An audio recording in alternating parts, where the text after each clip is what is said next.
Mira was only 20 when she became a teacher. Too young. Too quiet. At least, that's what people said. She didn't raise her voice. But her presence carried weight. Not the kind that demands attention, but the kind that invites it. She didn't try to control the room. She paid attention. To who avoided eye contact, to who hesitated before answering, to the students who looked down when they didn't know how to speak up. In her class, being quiet wasn't a flaw. It was another way of learning, another way of being. She asked questions that didn't need one right answer. What does justice feel like? Have you ever been misunderstood? If your heart was a garden, what would grow there? These weren't just questions, they were invitations. And little by little, the quiet voices began to speak. Her classroom didn't bloom overnight. It grew in quiet, almost invisible ways. A girl who had never raised her hand asked a question for the first time. The boy who always sat in the back started staying after class just to talk. Mira didn't demand results. She created space where growth could happen. Her assignments weren't just about memorizing facts.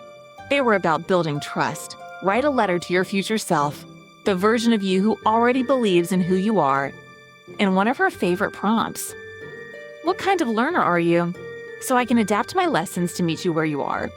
She gave students permission to be honest, not perfect. And slowly, the room shifted. It didn't fill with noise.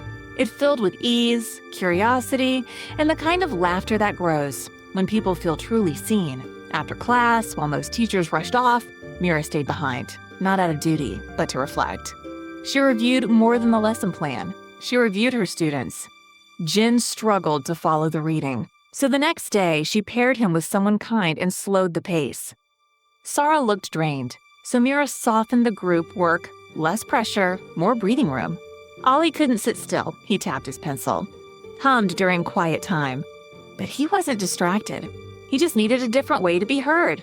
He liked to sing. So one afternoon, Mira invited him to share a song he wrote, not for marks, but for confidence. His voice shook at first, then soared. Mira didn't treat learning as one narrow path. She opened side doors, quiet windows, anywhere a student might feel free enough to step through. Leanne was always late, always tired, dust on her shoes, shadows under her eyes. Most teachers saw a problem. Mira saw a story. So she asked. Leanne walked an hour to school. Every morning, she helped her grandmother in the fields.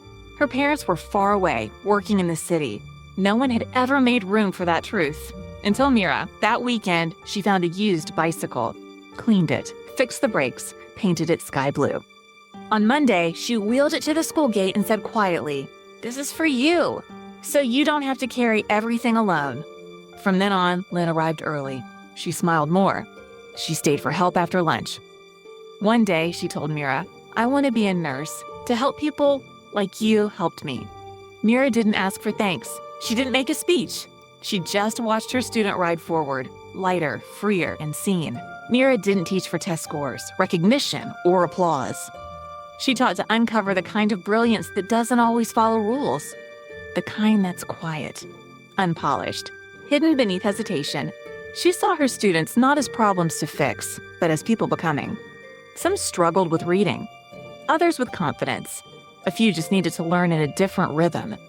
Mira adapted, not by changing who they were, but by changing the way she saw them, and in doing so, she helped them see themselves in a new light, not as less than, not as behind, but as individuals with something real and meaningful to offer. She didn't need to be loud to lead. She didn't need control to teach. Her gift was presence and quiet belief. And for many of her students, that was the first time they ever felt truly seen.